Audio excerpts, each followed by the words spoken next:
Hello friends, welcome to YouTube study myself Dinesh Yadav. आज की video जो है ना काफी स्पेशल होने वाली है और आप ही लोग के डिमांड पर ये वीडियो बनाई गई है। तो ये देख सकते हैं, ये है आपका बोर्ड एग्जाम का कॉपी, ठीक है ना। और ये है आपका फिजिक्स का 2022 का पेपर। और बहुत सारे बच्चे बोल रहे थे कि सर फिजिक्स का कॉपी पे हम कैसे अपना आंसर लिखेंगे। तो आज की इस वीडियो में सिखाएंगे कॉपी पे इस पेपर का सलूशन करके कि बोर्ड एग्जाम में आपको कैसे लिखना है ताकि एक भी नंबर न कटे और सभी बच्चे से आप अच्छा स्कोर करें। तो वीडियो को पूरा देखिएगा, लाइक करके चैनल पर नए तो सब्सक्राइब भी कर लीजिए। ये रहा आपका कॉपी और पेपर। देख सकते हैं कि बाबू ये जो है आपका फिजिक्स क्लास 12 का 2022 का 346 GF कोड का पेपर है। और सेम अगर आप बोर्ड एग्जाम 2023 देने वाले हैं ना, यानी कि 2023 का पेपर देने वाले हैं, तो आपका भी पेपर ऐसा ही आएगा। कैसा आएगा क्वेश्चंस आज की इस वीडियो में मालूम चलेगा। एक तो आपको बोर्ड एग्जाम में कॉपी भी सीख जाएंगे कि कैसे लिखना है फिजिक्स का, और इसका सोल्यूशन भी कुछ क्वेश्चंस का कराएंगे। तो वीडियो को लाइक करके अंत तक बने रहिए। चलिए देख सकते हैं, सबसे पहले आपको इंट्रोडक्शन जरूर पढ़ना है पेपर देने से पहले, क्योंकि गलती करते हैं यही बच्चे और लास्ट में उनका नंबर कट जाता है। तो ये जरूरी है। चलिए मैं समझा रहा हूं क्यों जरूरी है। देख सकते हैं, समय 3 घंटे 15 मिनट का मिलेगा, ठीक है। आप सब जानते हैं 70 नंबर का फिजिक्स का मतलब आपका पेपर है और 30 नंबर आपका प्रैक्टिकल से मिलेगा, ठीक है। आगे देखिए, नोट प्रारंभ की 15 मिनट परीक्षार्थियों को प्रश्न पत्र पढ़ने के लिए दिया गया है। क्यों? क्योंकि 15 मिनट के अंदर आपको टाइम ऐसा दिया गया है कि आप पेपर को अच्छे से पढ़िएगा कि कौन सा क्वेश्चन ऐसा है जो कि गलती से आ चुका है। 30% सिलेबस रिड्यूस हुआ है, उसमें से तो कहीं नहीं आ गया कोई पेपर का क्वेश्चन का आंसर, मतलब ऑप्शन तो गलती नहीं है। इसलिए 15 मिनट आपको पेपर को अच्छे से पढ़ने के लिए दिया जाता है, ठीक है। अगर गलती है तो आप जो एग्जामिनर है कॉपी मतलब उसमें एग्जाम दिलवा रहा है उससे आप कह सकते हैं। आगे चलिए, निर्देश पढ़ना, इंस्ट्रक्शन इसी को बोलते हैं। सभी प्रश्न करना अनिवार्य, यानी कि सभी प्रश्नों को करना, एक भी क्वेश्चन छोड़ना नहीं इसमें। दूसरा देखिए क्या बोला इसमें कि इस प्रश्न पत्र में 5 खंड हैं। खंड अ, खंड ब, खंड स, खंड द, खंड य, 5 खंड है। 5 खंडों को करना है। तीसरा है खंड अ बहुविकल्पी है अब तथा प्रत्येक प्रश्न 1 नंबर के, मतलब कि जो पहला खंड है इसमें बहुविकल्पीय क्वेश्चन मिलेंगे और प्रत्येक प्रश्न 1-1 नंबर के मिलेंगे। खंड देखिए इसमें चौथा नंबर खंड ब जो है अति लघु उत्तरीय प्रश्न तथा प्रत्येक प्रश्न 1 नंबर के, ये भी रहेंगे। इसके बाद 5 नंबर खंड स जो है लघु उत्तरीय प्रश्न और 1 प्रकार के प्रश्न रहेंगे, प्रत्येक 2-2 नंबर के रहेंगे। इसके बाद देखिए यहाँ पे 6 नंबर खंड द जो है लघु उत्तरीय प्रश्न और 2 प्रकार के हैं, प्रत्येक प्रश्न मतलब कि इसमें 2-2 रहेंगे, इसमें से केवल एक करना है, 3 अंक के रहेंगे। इतने निर्देश में दिया है। अब यहाँ पर जो 7 नंबर कह रहा है कि खंड य जो है विस्तृत उत्तरीय प्रश्न है और प्रत्येक प्रश्न 5 नंबर के रहेंगे। इस खंड के चारों प्रश्नों में आंतरिक विकल्पों का चयन प्रदान किया गया है, पर ऐसे प्रश्नों में आपको दिए गए विकल्प में केवल एक ही सही होगा। इस तरीके से करना है। और यहाँ से स्टार्ट होता है आपका खंड अ। पहले तो इसको हम पढ़ते हैं, क्वेश्चन क्या कर रहा है। सेक्शन ए का पहला क्वेश्चन है कि क नंबर की श्वेत प्रकाश का प्रिज्म से गुजरने पर किस रंग के प्रकाश का अधिकतम विचलन होता है। आप पढ़े होंगे ना, प्रिज्म से मतलब कि सबसे अधिकतम किसका होता है और सबसे न्यूनतम किसका होता है। पेपर में एक निश्चित है कि हर साल पूछता है इसी क्वेश्चन से कि सबसे पूछेगा कि श्वेत प्रकाश को जब प्रिज्म से गुजारा जाता है तो उसमें सबसे विचलन जो होगा कम किसका होगा, या तो पूछेगा अधिक किसका होगा। तो इसमें पूछ रहा है किस रंग का प्रकाश अधिकतम होगा। अधिकतम पूछेगा तो आप हमेशा याद रखिएगा कि बैगनी होगा, अगर न्यूनतम पूछ देगा तो लाल होगा, ठीक है ना। तो याद रखिएगा, हमेशा पेपर में पूछता है। तो चलिए इसको पहले हम 5 बहुविकल्पी को लगा लेते हैं, इसके बाद कॉपी में बता रहा हूं कि कैसे आपको वो लिखना है। चलिए बहुविकल्पी फटाफट से कर लीजिए। वैद्युत चुंबकीय तरंगे होती हैं, कैसी होती है वैद्युत चुंबकीय जो तरंगे होती है किस तरह की होती हैं, आपको ये बताना है, ठीक है। पहला है अनुदैर्ध्य तरंग, पहला क्या है अनुदैर्ध्य, दूसरा है अनुप्रस्थ तरंग और तीसरा है अनुदैर्ध्य वो अनुप्रस्थ, दोनों कह रहा है इसमें, और चौथा कह रहा है इनमें से कोई नहीं। तो याद रखिएगा कि वैद्युत चुंबकीय तरंगे जो होती है ना अनुप्रस्थ तरंगे होती है। कौन सी? यानी कि दूसरा ऑप्शन जो है ये हो जाएगा इसका करेक्ट आंसर। चलिए अगला क्वेश्चन देख लेते हैं, तो कॉपी में इसको कैसे फिलअप करेंगे, कैसे कॉपी में लिखेंगे वो चीज बताएंगे। इसके बाद तीसरा है न्यूमेरिकल टाइप क्वेश्चन। देखिए कह रहा है इसमें कि एक कुंडली के सिरों के बीच, एक कुंडली है और उसके सिरों के बीच 400 वोल्ट का प्रत्यावर्ती वोल्टेज यानी कि विभवांतर 400 वोल्ट दिया है। आरोपित करने पर 80 मिली एम्पियर की धारा प्रवाहित होती है, यानी करंट कितना चल रहा है उसमें 80 मिली एम्पियर। और कह रहे कुंडली का 100 प्रेरण प्रतिघात पूछा है। बहुत ही सिंपल क्वेश्चन है और इस तरीके का क्वेश्चन आता है बहुविकल्पी में। इसको कैसे करेंगे पहले हल कर लीजिए इसको, तब हम इसका कौन सा ऑप्शन सही है वो देखेंगे। सबसे पहले यहाँ पर देखिए कुंडली के सिरों के बीच विभवांतर दिया ना 40 वोल्ट दिया है, तो ये किसका मान दिया है सबसे पहले आपको मालूम होना चाहिए किस चीज का मान दिया, तभी आप न्यूमेरिकल कर पाएंगे। यहाँ पर देखिए एक्स यहाँ पर VL का मान दिया, किसका VL, यानी V विभवांतर का मान दिया है, तो यहाँ पे VL लिख सकते हैं। इसका 40 वोल्ट दिया है, 40 वोल्ट इतना लिख लेंगे। इसके बाद देखिए करंट कितना दे रहा है, यानी कि IL इसको बोलेंगे IL का मान कितना है 80 मिली एम्पियर। मिली एम्पियर को देखिए एम्पियर में चेंज करेंगे क्योंकि धारा का मात्रक एम्पियर होता है और मिली एम्पियर में दिया है, इसको मिली एम्पियर को एम्पियर में चेंज करेंगे तो कितना हो जाएगा 80 × 10 की पावर -3 और ये एम्पियर में चेंज हो गया। ठीक है, इसके बाद इसमें पूछा है कि प्रवाहित कुंडली का प्रेरण प्रतिघात पूछा है ना, इसका मतलब पूछा है एक्स और एल का मान पूछा है। ठीक है, इसी का तो फॉर्मूला आप जानते हैं क्या होता है, XL = होता है VL जो विभवांतर दिया वो, और बटा में होता है IL, क्या होता है I और L। ठीक है, ये फॉर्मूला अप्लाई करके फटाक से इसका XL का मान निकालेंगे, यानी कि किसका प्रेरण प्रतिघात का। चलिए मान रखिए VL का मान 40 वोल्ट दिया है और बटे में कितना दिया है IL का मान कितना है 80 और × 10 की पावर -3। अब क्या करेंगे यहाँ से देखिए एक चीज 40 ऊपर लिखेंगे और 80 है ना, तो इसमें से एक 0 कटा देंगे तो 2 हो जाएगा पावर इसका माइनस में, 8 × 10 की पावर -2 हो जाएगा ना। अब देखिए 8 × 5 = 40 ऊपर कट गया 5 बार, और 5 × 10 की पावर नीचे जो है इसको ऊपर लेकर जाएंगे तो ये कितना हो जाएगा 10 की पावर 2 हो जाएगा, यानी कि 100 लिख सकते हैं। तो 5 × 100 कितना हो जाएगा 500 ओम हो जाएगा। ठीक है, XL का मान कितना आ गया 500 ओम। देखिए कौन सा ऑप्शन सही है, यानी कि चौथा ऑप्शन सही है, इसमें चौथा लगा लीजिएगा। ठीक है, इसी तरीके से करना होता है, सिंपल क्वेश्चन होते हैं। यहाँ पे लिखा है घ नंबर कि 0 केल्विन ताप पर शुद्ध अर्धचालक है। ये 0 केल्विन है और 0 केल्विन ताप पर कभी भी जब हम किसी शुद्ध अर्धचालक को देखते हैं तो क्या होती है, चालक होती है कि प्रतिरोधक होती हैं कि अति चालक होती हैं कि विद्युत रोधी होती हैं। आप सबको मैं बता दूं कि 0 केल्विन ताप पर जब भी कभी शुद्ध पदार्थ का चालक देखा जाए तो विद्युत रोधी होता है, यानी कि यहाँ पे कौन सा ऑप्शन सही है, यहाँ पे चौथा विद्युत रोधी हो जाएगा। अब इसके बाद यहाँ पे अंग नंबर देखिएगा, निम्नलिखित कण एक ही वेग से गतिमान है। निम्नलिखित कण एक ही वेग से गतिमान है, न्यूनतम डी ब्रोगली तरंग दैर्ध्य वाला कण हो सकता है। देखिए कभी भी जब हम किसी भी धातु के से इलेक्ट्रॉन को उत्सर्जन करते हैं तो उसमें पूछेगा कि न्यूनतम डी ब्रोगली तरंग दैर्ध्य वाला कण कौन सा होता है। तो यहाँ पे प्रोटॉन दिया है, यहाँ पे ड्यूट्रॉन दिया है, यहाँ पे अल्फा कण दिया है, यहाँ पे न्यूट्रॉन दिया है। तो आप समझिए कि कभी भी अगर न्यूनतम डी ब्रोगली तरंग दैर्ध्य वाला कण पूछे ना तो वहां पे अल्फा कण ही है सबसे न्यूनतम वाला। ठीक है, अल्फा कण निकलता है, यहाँ पे हो जाएगा तीसरा ऑप्शन, यानी कि अल्फा कण। अब चलिए एक और है इसमें, तो आपसे कॉपी में सिखा रहे हैं कैसे इसको सॉल्व करेंगे।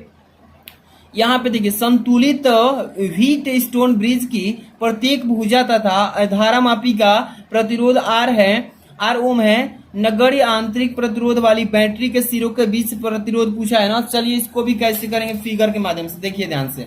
यहाँ पे सबसे पहले आपको यहाँ पे व्हीट स्टोन ब्रिज का एक भुजा बनाना है। ठीक है, तो ध्यान समझिए, अगर गलती कर देंगे तो आपका जो है ये नहीं आ पाएगा, तो ध्यान से समझिएगा पहले। ठीक है, आराम से समझिए, आराम से बना लीजिएगा इसको। ठीक है,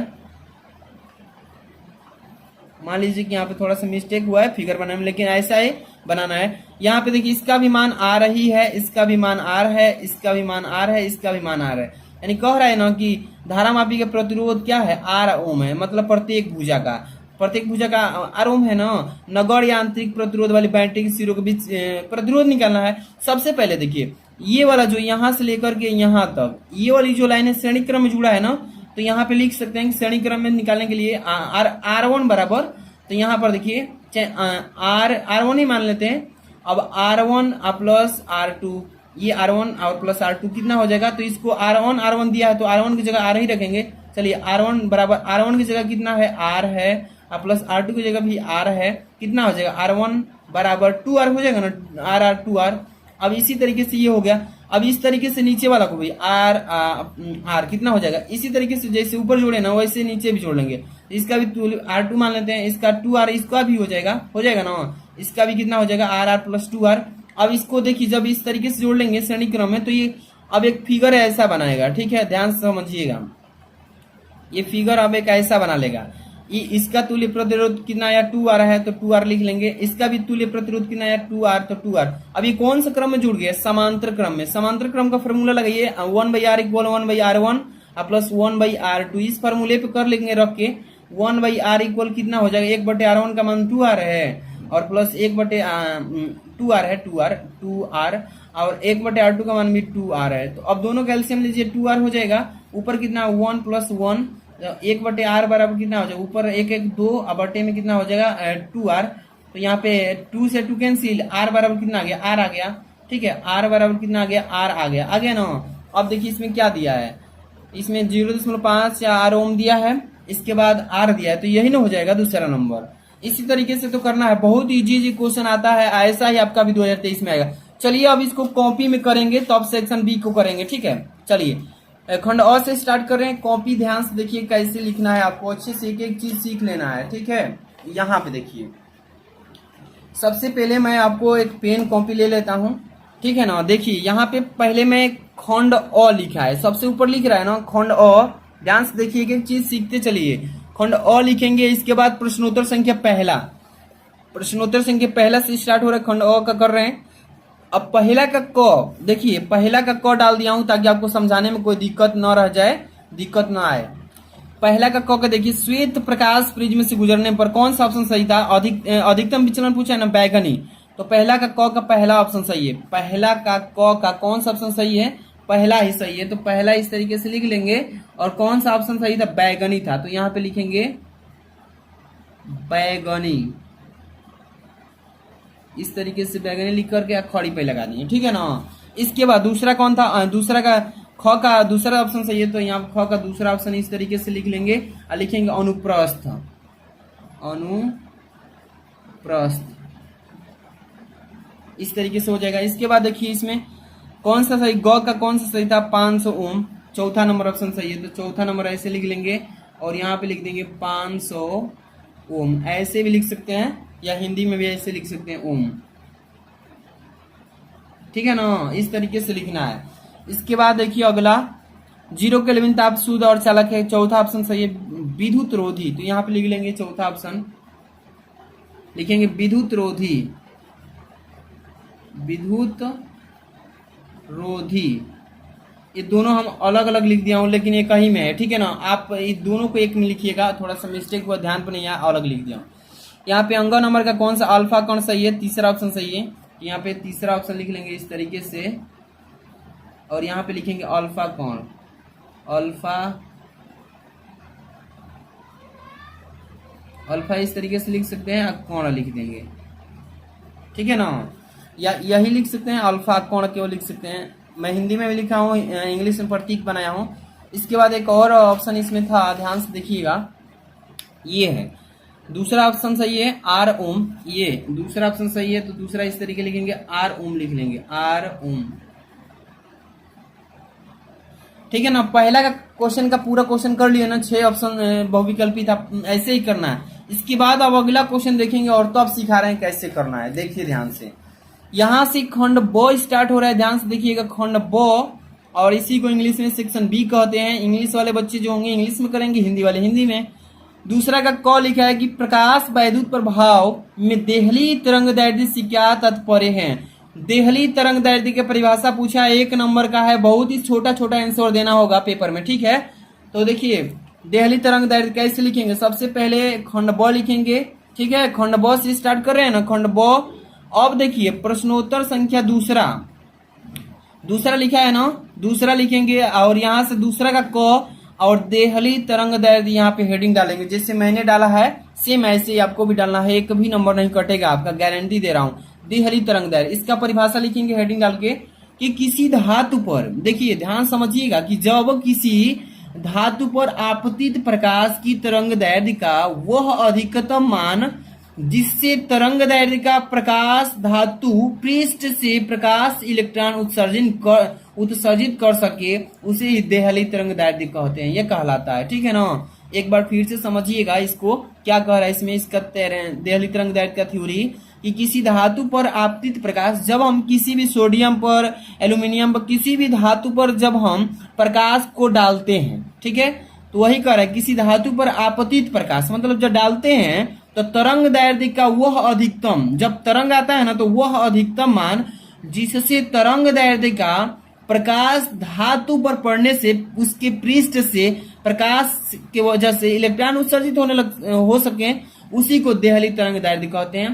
अब देखिए इसे लैम्डा नॉट से प्रदर्शित करते हैं, देहली तरंग दैर्ध्य को क्या बोलते हैं, लैम्डा नॉट, और से प्रदर्शित करते हैं। इसका फॉर्मूला क्या होता है, lambda naught equal to c upon v not.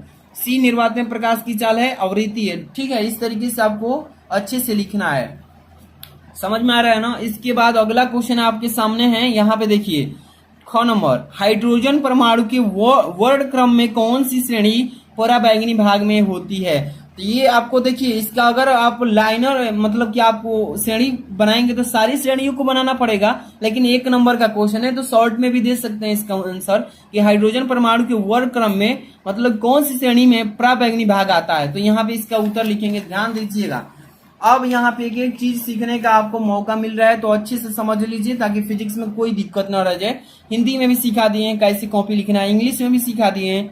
देखिए दूसरा का ख कर रहे हैं ना, दूसरा का ख ऐसे डालेंगे क्या, हाइड्रोजन परमाणु के वर्ण क्रम में लाइमन श्रेणी में नंबर 1 पे भाग में आती है, इस तरीके से लिख देंगे। अगर आप कहते हैं कि इसका फिगर भी बनाइए पूरा श्रेणियों का तो भी बना सकते हैं, लेकिन बनाने की जरूरत नहीं है, सीधे सीधे एक लाइन में आंसर देना इसका एक नंबर का क्वेश्चन है। ठीक है, क्योंकि अभी आगे चलेंगे ना तो बहुत बड़े बड़े क्वेश्चन मिलेंगे।